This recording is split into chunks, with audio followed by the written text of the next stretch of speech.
ภูสาเราเป็นสวยนี่เป็นตัวเมืองปักสี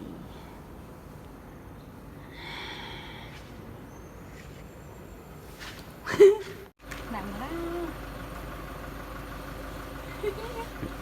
ซ้อมกันจะคลายหนาเลยโมดังจิ้มดังโมดังพอแล้วเนาะโดนเดี๋ยวมันดังเลย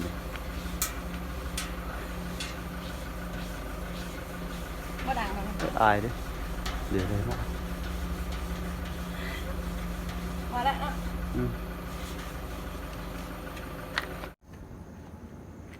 จะลงไปทายคุณหว่าถูกยังฮะลงไปทางไหน